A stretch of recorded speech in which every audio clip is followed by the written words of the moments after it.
where are you in front of this mansion here? Yeah, this is the Ravens End Mortuary. It's actually the Flavel House in Astoria, Oregon. It's the exterior and the interior of the mortuary where we shot the Mortuary collection. Wow. Now, Astoria has quite a history of film. They got the Goonies, Short Circuit. Had you ever filmed there before you went to film? Never didn't know much about it except that it was the uh, end spot for Lewis and Clark. That's where Yeah. they ended up, and it's the mouth of the Columbia River and stuff. A very fascinating place.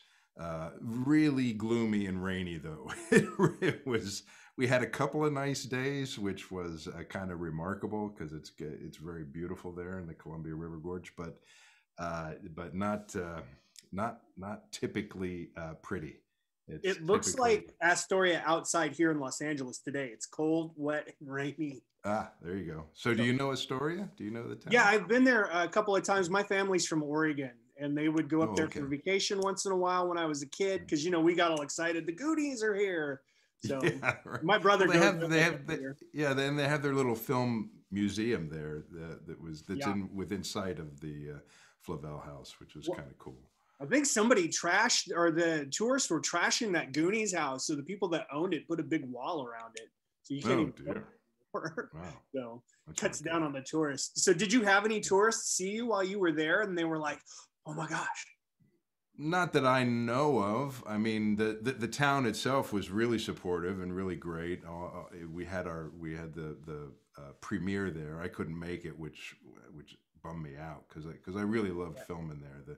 The town really came out and helped us out, and we needed that kind of help. We weren't a big production. Well, I was going to say back in the late 80s, early 90s is maybe when I entered the workforce, and I did hear some crazy stories. But today, I'm imagining if somebody walked into Montgomery Dark's office for an interview, he might be getting investigated as soon as they find out what kind of stories he's telling in this. Yeah, well, I mean, it's an imaginary joint, and it runs by movie rules. This mortuary, and the whole town probably runs by movie rules. It's reminiscent of the town of I forget what the name of the town was for that Tim Burton used for Dark Shadows. It kind of feels like that kind of Oh, yeah, town, definitely. right? So that's kind of the world that we're in. It's not a real world. It's a very ordered world. No bad deed goes unpunished, and sometimes it goes punished to extremes. you know? Well, I wanted to know, this is an interesting two-part question, or maybe question, I shouldn't say it's an interesting question. It's interesting to me to find out the answer to this question. Very interesting questions. Such Oh, an interesting question. I stop it. can That's tell not what I already. meant. No, I wanted to know what I thought was interesting is the fact that you have Montgomery Brown telling these stories, and as soon as he gets done, they're kind of critiqued and reviewed automatically. And I was like, Right. Yeah. did you guys shoot this portion of the movie after the other scenes were shot, and they kind of did that on purpose to kind of self-review the shorts that are in the movie? No, I think Ryan wrote the whole script, of course, before we shot the movie. So he knew how it was all going to go together. They did shoot the babysitter murders, which is the penultimate story in this anthology, and put that together. The other stories, I'm not sure when they were filmed. I think some of them were filmed before and some of them were filmed after. But Ryan had the script together from the beginning, so he knew how it was going to go. And that was kind of one of the conceits, is that you have Montgomery Dark, who's very reminiscent of the classical old horror films, and then you have Sam, who shows up, and she's a millennial, and that stuff just doesn't impress her at all, and she feels completely entitled and obligated to critique his take and his morality and his entire world. Even though she's applying for a job, ostensibly. So, that kind of back and forth, I think, worked out pretty well between us. I got a big kick out of Caitlin Fisher, the actress that played it. We had a good time doing it. That's what I was going to say was interesting, is I don't think I've ever seen a horror host who's hosting an anthology like this kind of get immediate feedback, because it's like she's like reading these off of Twitter or social media. And she's like, no, not so fast there, Mr. Monty. Right. Well, it sort of seems like that. And then we find out that she actually has a more intimate association with the critique. She has her own worldview that's pretty twisted. Well, so. I was going to say, it's not too often that we get a new horror host. And as you say here, maybe it's not a spoiler that there are two. It's every few years we get this, and I'm wondering kind of what went in for you to make this very special horror host that might stick around, even though he kind of gets, replaced a little bit at the end. Maybe not so much, we don't know. Well, I think for this movie, what makes it interesting is that it's, he's not so much hosting, is that they're having a dialogue. Yeah, exactly. Right? They're really having a dialogue about the nature of stories and the nature of storytelling and the nature of the universe ultimately as the arbiter of justice and so on and so forth. And that's what's kind of interesting about it. If you turn Montgomery or Sam into a host, either separately or together, I think that's a different kind of thing. We'll have to see if that happens. I think that would be really cool to do. Either one or the other, or both of them together. I think both of them together would be fun to continue to have that kind of Mystery Science Theater 3000 sort of take on the whole thing. That would be cool. This being a Shudder movie, I would assume that they're planning more than one of these. Well, I know that Ryan's kind of racking his brain to think about ways to expand the universe, but it didn't start out that way. It started out as the child of Ryan Spindell, and this is his film debut. He's a terrific writer and a really talented filmmaker, very confident and very capable filmmaker. I think you'll be surprised how creative and how tight this movie is, considering that we made it for absolutely no money at all. Well, that's the thing I liked about it, is I think I've seen all of the horror anthologies that have come out over the past 30 years. And this one really, I guess the beginning and the end and the middle parts really tie into the anthology stories that are being told. And it is like a complete movie, instead of like when you watch Creepshow, you can just kind of watch one of those by itself and it doesn't really matter that you're looking at the creep or the crypt keeper. So it is. It's a film. It's a movie. It's more like the old Amicus films. There's a gag at the end, like in Asylum, or in what was that one with John Carradine and Vincent Price, Monsters. But that was kind of the DNA, the original DNA of this, is that there's a wraparound story that actually is a wraparound story, and everything else kind of serves to get to that. And the trouble is that often you'll have a segment or two that are just better than the wraparound story, or the wraparound story doesn't work quite as well as maybe it should have, or whatever it is. I think Asylum is one of those ones, and that's on Shudder right now, that works really well, even if it might be a little dated and predictable at this point. And this is sort of that ilk, but it also is reminiscent of Twilight Zone, I think, and what's another one? The tone of it is very much Spielbergian and Tim Burton-y, and Dante and Raimi and those guys. It's got that style to it, like the Amazing Stories, kind of a little bit. Yeah, and it's it's important that it's coherent. It's important that it all hangs together. And those guys are master storytellers, and I think Spindell is one of those guys. He just knows how to tell a good story. How does Montgomery feel about being called Monty? Because I felt a little bit of tension there when that word came out of her mouth. Yes, it was a bit presumptuous, wasn't it? It was, but she is who she is. I think he's a little charmed by her and willing to put up with some stuff. I think he sees potential in her. He sees a lot of potential and doesn't, eventually gets used to her presumptuous familiarity. Now, how did you find the character after you read this script? Did he already have like a complete idea of who he wanted you to be, or were you able to bring some of what you thought the character should be as well?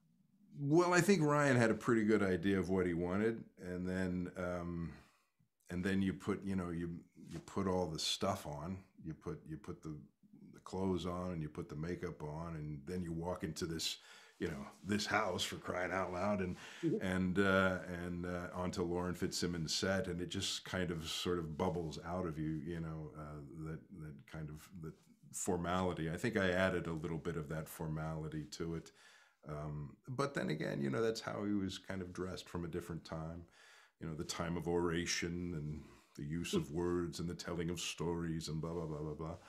And so that just sort of happened. Ryan was a good guide. He was a good director. He would tell me to go a little bit further there, pull it back a little bit there. But pretty much he let me get away with murder on this one. So, he was a great director in that sense. I was gonna say there was an old family friend named Patrick McGee, and you always hear it's kind of a theatrical or like presentation, and he always spoke like that. He was like an old, I mean, he's gone now, but he was like an old man, and he actually spoke like that. And I was thinking, that's not so much theatrics, or maybe it was on his part, but people really did have that kind of cadence and that presence from well, especially Patrick McGee. He must be Irish.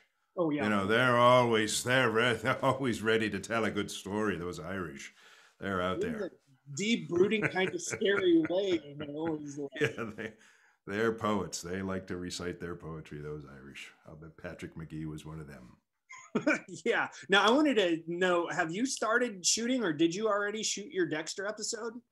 I'm in the midst of it right now.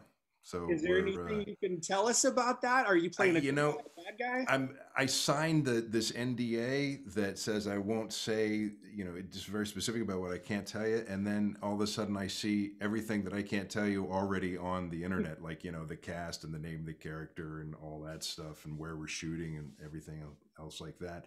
The stuff I can tell you, you probably already know. And the stuff that I don't know an awful lot yet. I've only read a couple of scripts and filmed a couple of scenes. I haven't really done very much. I know that the cast and crew are really excited about it. Michael Hall's, doesn't look any different. He's a tremendous actor and a great guy. And Jack Alcott is playing his son, and he's a terrific young actor. And it's really a good crew and a good group. We're shooting in Massachusetts, which is a revelation. I had no idea how beautiful Western Massachusetts could be, and it's really a beautiful, beautiful part of the country. I recommend everybody come up here in the spring, not in the winter. Yeah, well, I was going to say, I think you may have given something away we didn't know about his son coming back. Yeah, it's I think it's out there. It's out there. I think. Okay, well, I didn't know that, so that's exciting. Now, this is just being sold as a limited series. Is it? Shit, fuck! I hope it's that. I hope it's out there. Otherwise, I'm in big trouble now. Well, is it episodic, or is it just like watching a 10-hour movie? Well, it's they're billing it as a 10-hour movie, and they've written all the scripts. It's just that I haven't seen them all yet. Okay, so it's not like when the X-Files came back and each episode was an individual episode outside of itself. Yeah, I think every episode is its own episode. Has a beginning, a middle, and an end. But it's probably built a lot like the seasons were for the original run of Dexter. I thought you were going to say it built like this Ravens in Mortuary. Nah, that would be cool. No, that's kind of a wraparound. No, I think it's mostly. I think it's very much like the original seasons of Dexter, which are brilliant. I mean, they deal with a big theme throughout the whole thing, and you have your characters come in and out of it, and it's it's a pretty cool series. I Just love got that turned show. on to it. Yeah, That's yeah, it was why a good I asked show. you about it, because like I know so many people are so excited, and Yeah, then to have yeah, the legend Clancy Brown come in, great. coming in where? What legend? You, what are you talking about? You know you're a legend. No, Michael Z. Hall is a legend, man. He is too, man. He's so He's the great in that bomb. show. He's the bomb. So- Yeah. oh, I should have put the. I was gonna say I have a big poster of him over in the like shed. I was like, Oh, I didn't even good. think I should have put that back there, but that would have been too much fun. Now, Berg, I believe, is his name. Are we going to see him again? Are you back on that Mandalorian set? I don't think so. They haven't gotten in touch. They haven't gotten in touch, so I doubt we'll see him. I think they got Bill Burr, and that's as much as they need from that crew. Man, that character you played has got one of the greatest Star Wars. I mean, I know it's from the iconic like old Marvel comic books that look, but just to see that in live action is great. Yeah, they got a big kick out of that. I think one of the things they wanted to do in that show was kind of, and I think what they always try to do, what Filoni's always tried to do, is try to take all the characters that are in the Cantina scene originally and try to identify them and turn them into real species and real people with backstories and all that. And we haven't seen any Davaronians. I know it was so cool until now. The first time. Yeah, and then my son knew all about it though. I told him what I was doing. He goes, "Oh, Davaronian. Well, they're this and they eat fire and they speak with this kind of a accent and blah blah blah." He knew all about it. So they really haven't come to you for like the Ahsoka Tano series either, because I figured you could play any number of characters in that show. They keep putting makeup on you. I will do Star Wars until the day I die. I hope. I was the original demo for Star Wars. I was 17, 18 years old when it first came out, and the only person I've ever been starstruck by is Mark Hamill and Harrison Ford. I was starstruck by him as well. And a little bit by Peter what was his name? I was going to say Peter Krause, but that's not the guy. Peter Cushing. No. Well, Peter Cushing certainly, but no, the guy that played Darth Vader. David Prowse. Yeah, David Prowse. Prowse. David Prowse. That guy. Saying it wrong. Yeah, I met him once, and that was pretty starstrucky. I was pretty starstruck there. Yeah. I can imagine. Now, before the last time we did a press run with you, you were talking about Highlander quite a bit. And the guys from John Wick, I have a lot of stuff you said about the Highlander remake or reboot. Have they come? Yeah, I think it's about time. Well, I was going to say, did the guys from the Highlander reboot that are actually directing it come to you and say, "Hey, we want you to be in this new reboot"? I know it got sidelined by the whole pandemic stuff. No, I haven't heard from them. No, I would imagine, because it almost seems like they're going to try to do one of these legacy sequels like they did with Halloween. Well, that would be interesting. I can't wait to see what they come up with. I mean, I'm looking forward to it. Yeah, you seem a little bit like you maybe but you're not going to tell me. No, I don't know anything about it. I was not tight with those guys, the Davis Panzer group. I wasn't, they weren't big fans of me. I wasn't big fans of them. So I had no idea what's going on. Yeah, well, I think it's a completely different group that's making the reboot, isn't it? As it should be, and that's what gives me hope.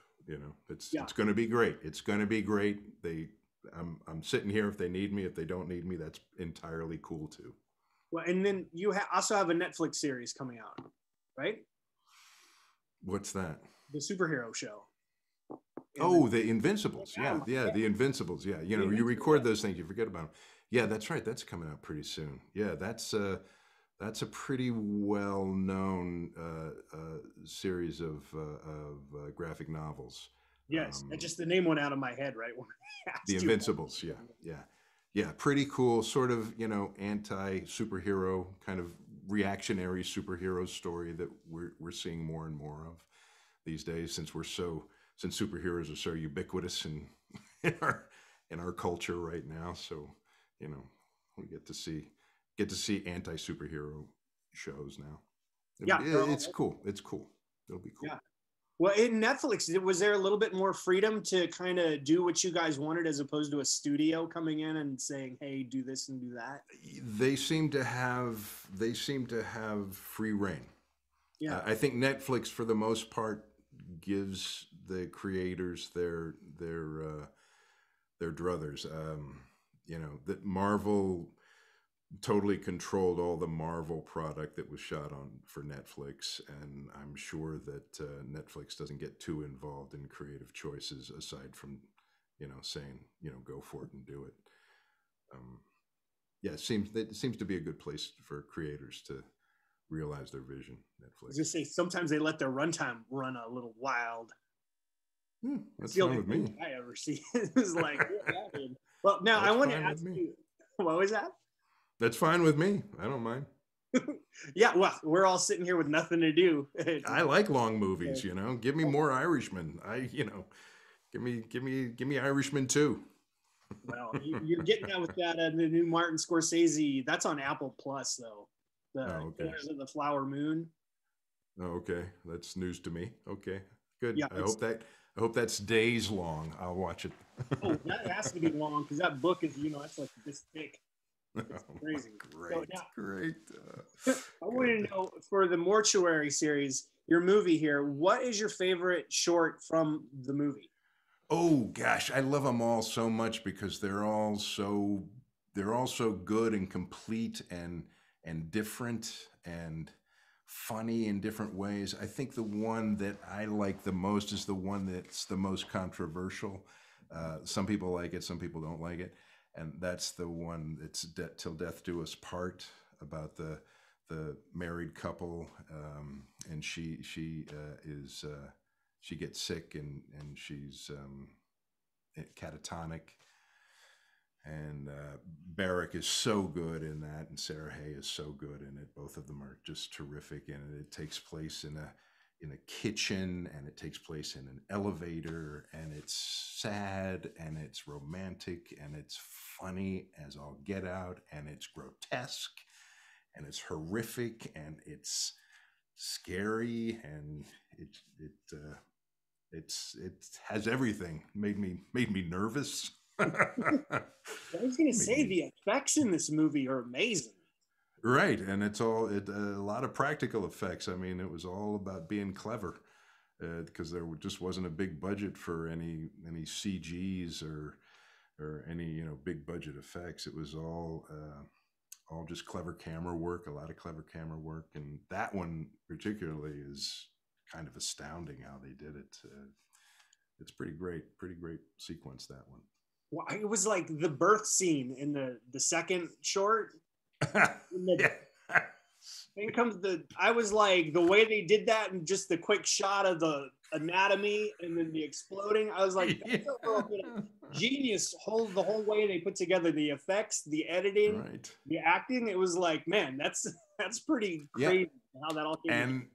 And the ultimate joke in the end is the offspring goes and is put in a room with a whole bunch of other offspring. So this has happened before.